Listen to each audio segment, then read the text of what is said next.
лекциянын темасы Кыргыз элинин улуттук боштондук үчүн күрөшү. Бул лекцияда 19-кылымдын аягында болуп өткөн Анжиян көтөрүлүшү жана 20-кылымдын башында болгон 1916 жылдагы улуттук боштондук күрөш жөнүндө сөз болот.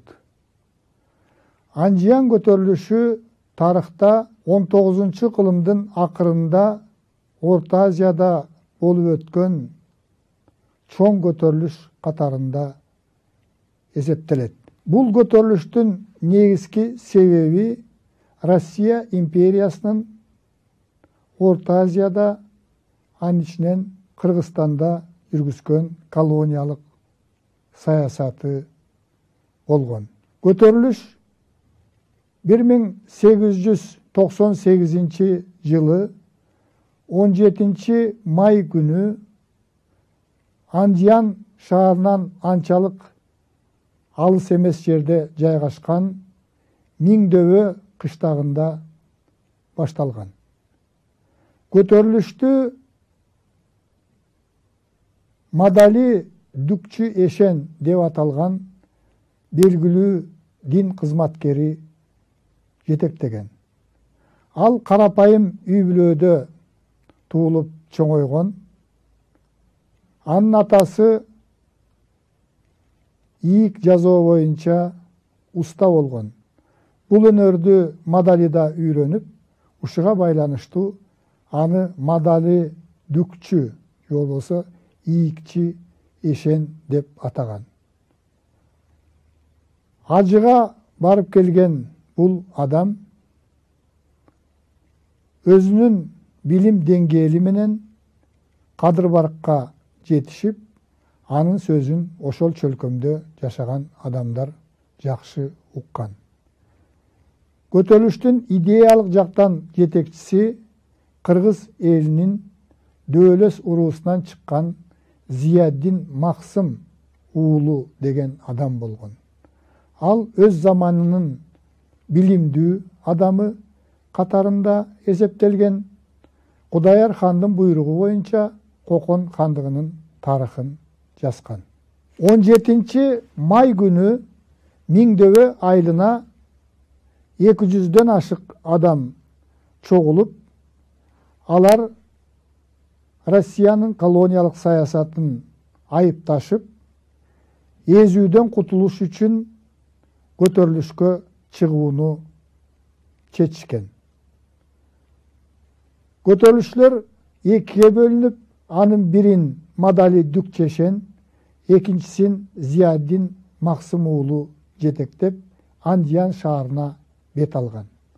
Жолдон аларга карапайым элдер улам кошулуп, көтөрүлүшчүлөрдүн саны Анжиян шаарына жакындаганда 2000ден ашкан.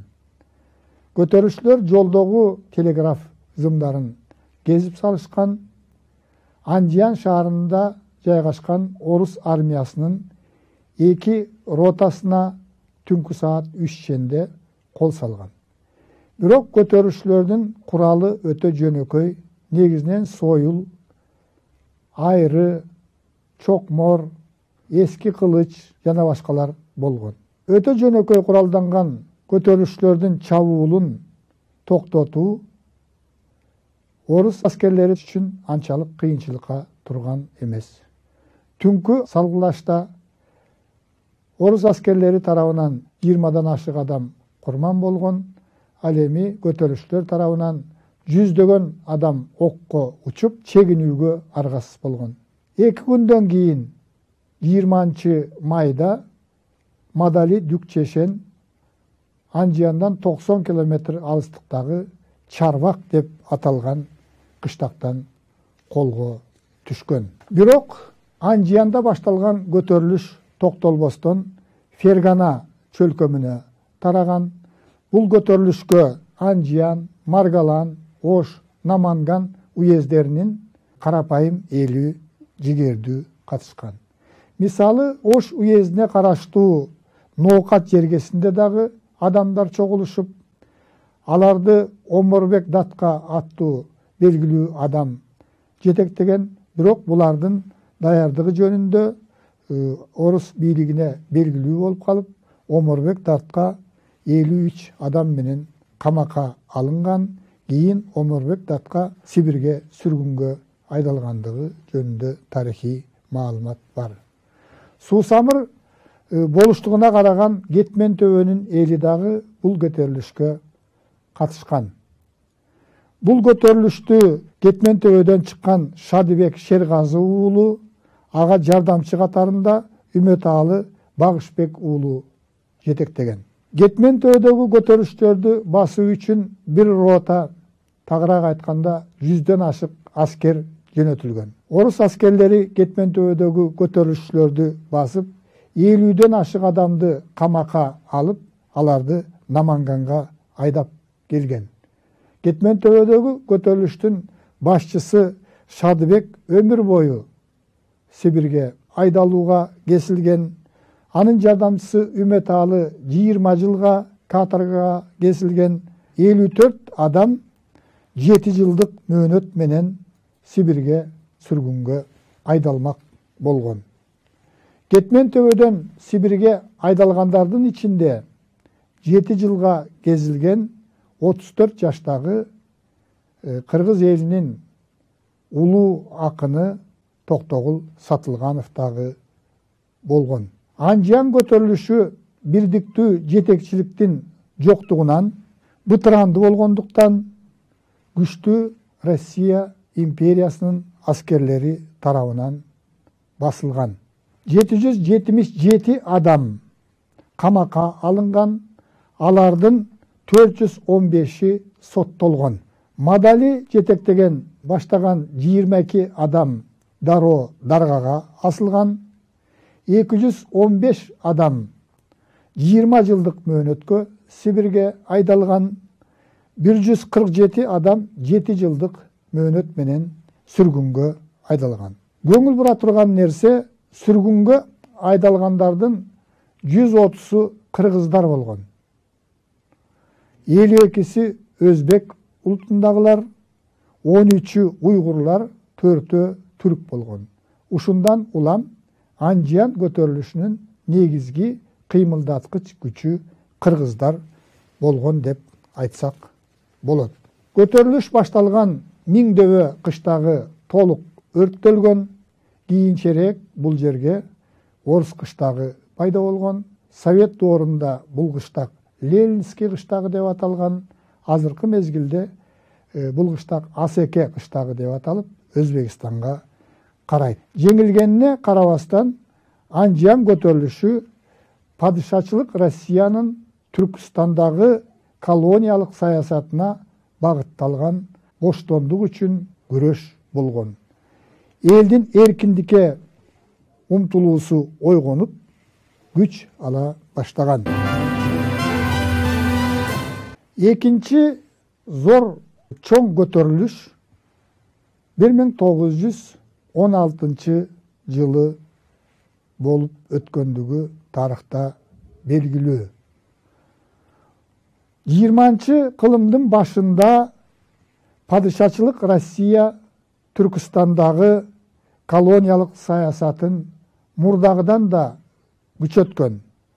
Буга Түркстан генерал-губернаторунун өзүнө баш ийген 4 областтын аскер губернаторлоруна 1911 жылдын 31 октябрында берген төмөндөгүдөй көрсөтмөсү күбө.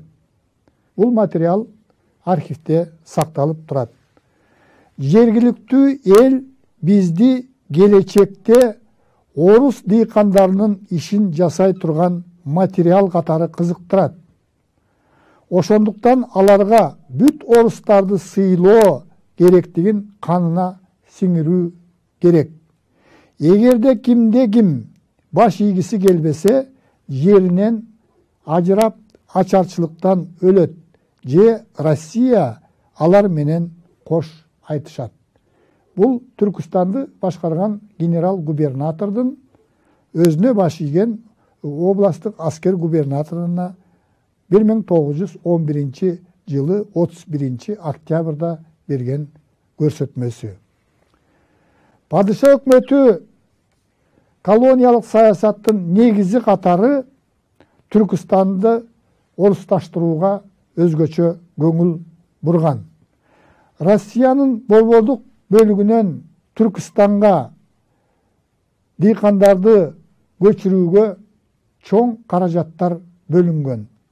Архивдик маалыматтар боюнча 1896-1916 жылдардын аралыгында орус дыйкандарын Түркістанга көчүрүү үчүн 237 миллион рубль акча каражаты жумшалган.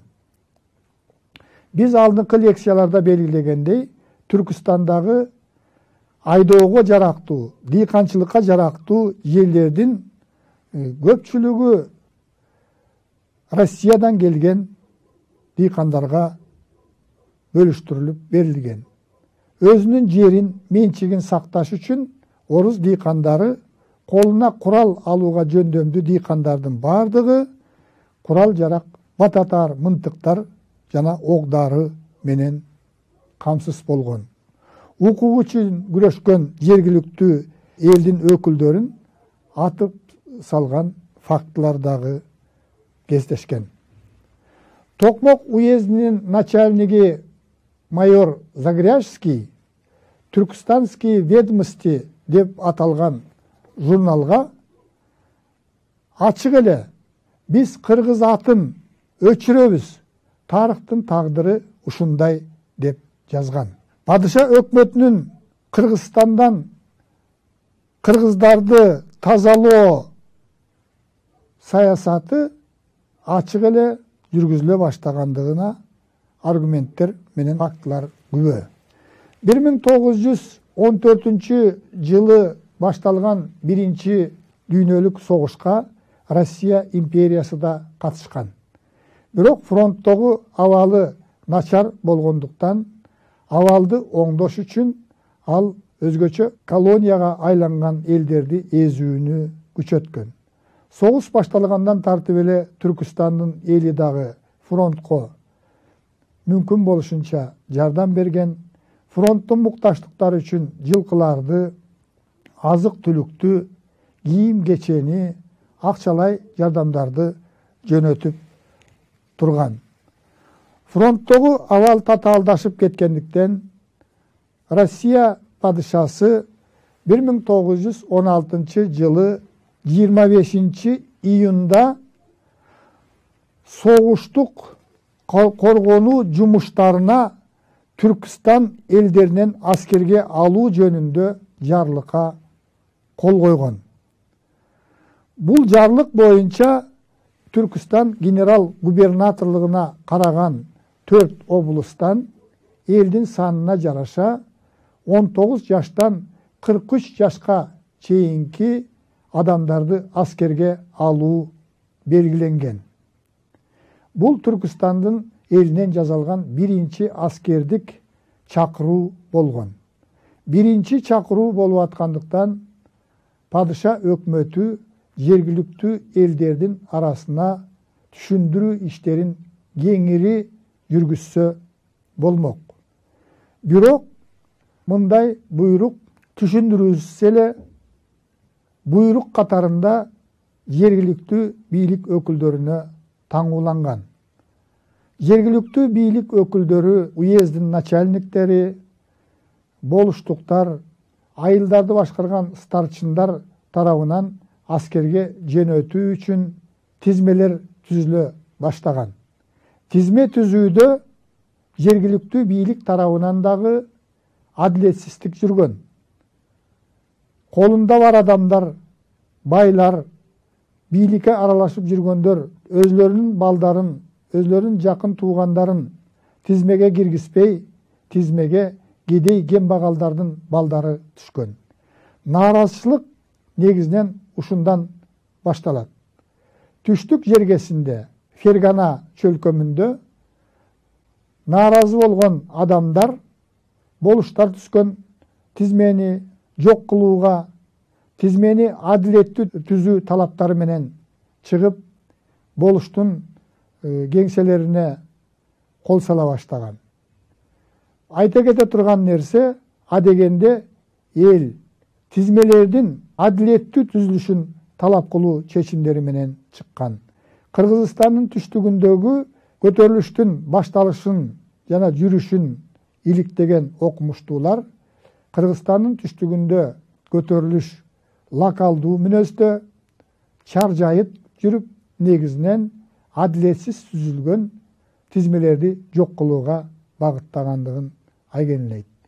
Көтөрүлүш 4 июлда Коджент шаарында башталат. Бул жерде башталган көтөрүлүш тез арада эле Фергана чөлкөмүнө тарап, чогулган эл балдарыбызды согушка жөнөтпөйбүз деген бүтүмгө келген. Жарлыкка ылайык Түркістан крайына кирген 4 областан төмөндөгүдөй сандагы аскерлер чакырылмак. Сырдария областынан 60 000, Фергана областынан 52 000, Жетису областынан 43 000, Самарканд областынан 32 000 аскер жөнөтүлмөк.